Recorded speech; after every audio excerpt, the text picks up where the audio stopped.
हम अपने पड़ोसी मुल्क भारत के प्राइम मिनिस्टर यानी कि प्रधानमंत्री नरेंद्र मोदी जी की, या कि जो प्राइम मिनिस्टर नरेंद्र मोदी जी उन्होंने डिक्लेयर किया है कि वो पूरी दुनिया को free of cost food supply करने के लिए रेडी हैं अगर WTO वर्ल्ड ट्रेड ऑर्गेनाइजेशन उन्हें परमिशन दे देती है। स्टेटमेंट पर पाकिस्तानी आवाम क्या सोचती है, क्या राय रखती है, तो आइए लोगों की जानिब बढ़।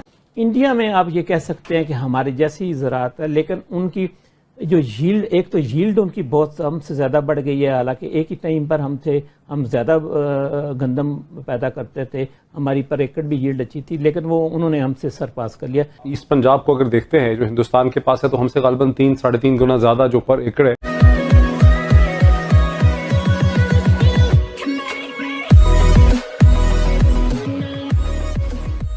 नमस्कार दोस्तों, अब यहाँ पर सिचुएशन ये है कि गेहूं के मामले में, अनाज के मामले में, गेहूं के मामले में इंडिया जो है वो पूरी दुनिया को बैठे बैठे खिला सकता है। उस कैपेसिटी वाला इंडिया अब हो चुका है।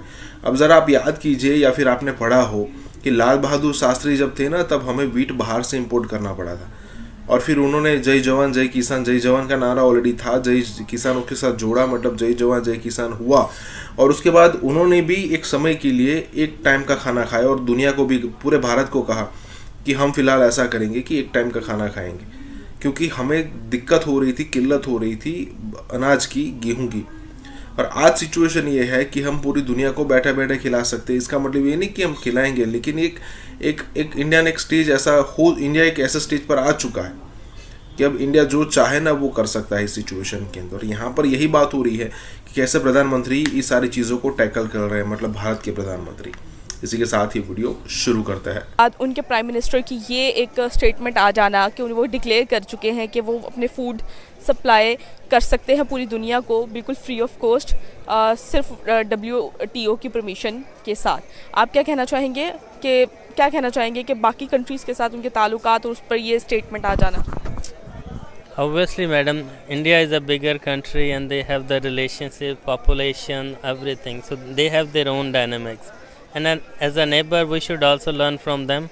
Example, so I think we need to make ourselves economically strong as well. So we need to build ourselves, sort out our in-house issues, and then we can compete with them. Obviously, they are bigger country, but we should also learn and we should also work hard on it to solve our problems. जी बिल्कुल, एक बहुत ही अच्छा कदम होगा ये अगर prime minister साहब इसको पुल of. For instance rice को देख लें, हमारा राइस जो था वो हिंदुस्तान के राइस से बहुत सुपीरियर था, दुनिया भर में सबसे सुपीरियर खोशा था, लंबा खोशा था। लेकिन फिर हिंदुस्तान ने राइस का बेहतर सीड जो है और बेहतर ग्रेन जो है वो डिस्कवर किया, और इस तरह से सऊदी अरब की मार्केट, ईरान की मार्केट, जो बहुत हमारी पेट मार्केट्स थी ग्रेन की, उनको उन्होंने कैप्चर कर लिया। तो एग्रीकल्चर के हर लेवल में हम इंडिया के ओवरऑल इकोनॉमी को देखें या GDP को देखें, जिसे हम कहते हैं ग्रॉस डोमेस्टिक प्रोडक्ट, उनकी जो है उस लिहाज से अगर आप इकोनॉमी को देखते हैं तो उनकी इकोनॉमी दुनिया की छठी बड़ी इकोनॉमी है। मतलब कि G20 में उनका शुमार होता है। G20 के जो ममालिक है, ग्रैंड 20 के हिसाब से देखना चाहते हैं तो India is very much on the rise.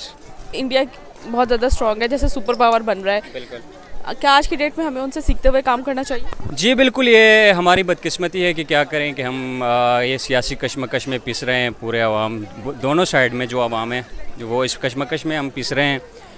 यही होना चाहिए कि मतलब इंडिया एक बहुत बड़ी इकोनॉमी है, एक बहुत बड़ी इकोनॉमिक मार्केट है। पाकिस्तान को चाहिए कि इंडिया के साथ वो रिलेशंस को अपने बेहतर कर ले और एक अच्छे मार्केट में अपना हिस्सा डाले। आपने अपने किसान को डिफेंड ही नहीं किया, उसका ख्याल ही नहीं किया, बस आप इंडस्ट्री की तरफ जा रहे हैं।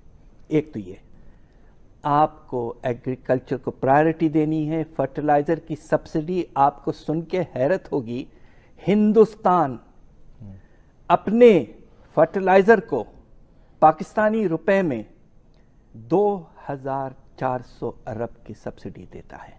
2400 अरब रुपए की सब्सिडी, और वहाँ की कीमत जो है फर्टिलाइज़र की हमसे 45% कम है। उन्होंने जितना ख्याल किया है फार्मर का, मुझे अफसोस से कहना पड़ता है हिंदुस्तान के बारे में, उसको प्रोटेक्शन दी, 60% का टैरिफ लगाया ताकि अंदर बाहर से चीप इंपोर्ट्स ना आए, अंदर में उसको सब्सिडियां दी। पर ईस्ट पंजाब अब बहुत आगे जा चुका है। एक ज़माना था पार्टीशन के बाद कि खाना पीने की चीज़ें हम हिंदुस्तान को पहुंचाते थे, हम हिंदुस्तान को कपास पहुंचाते थे। आज हम कपास हिंदुस्तान से इंपोर्ट कर रहे हैं।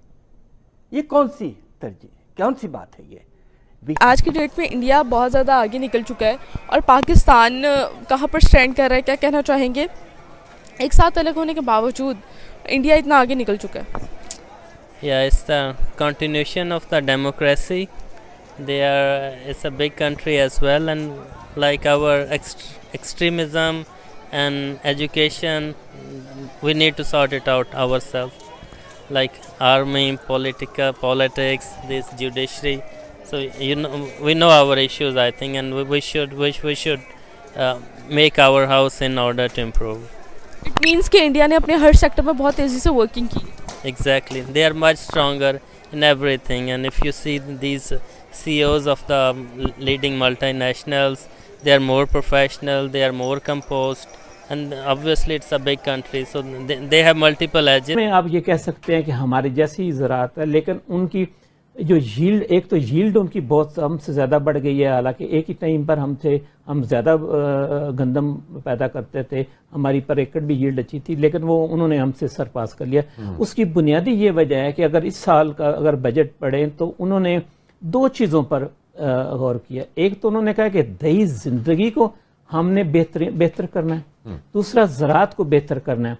और ज़राअत को बेहतर करने का उन्होंने एक जो तरीकाकार किया है कि जो मार्केट्स हैं उनको इंटीग्रेट कर दिया फार्म्स के साथ, यानी फार्म्स से डायरेक्ट ही वो मार्केट में चले जाएं। अच्छा शौकत साहब, अब ये जो मामला है इसमें आपने इंडिया का भी जिक्र कर दिया,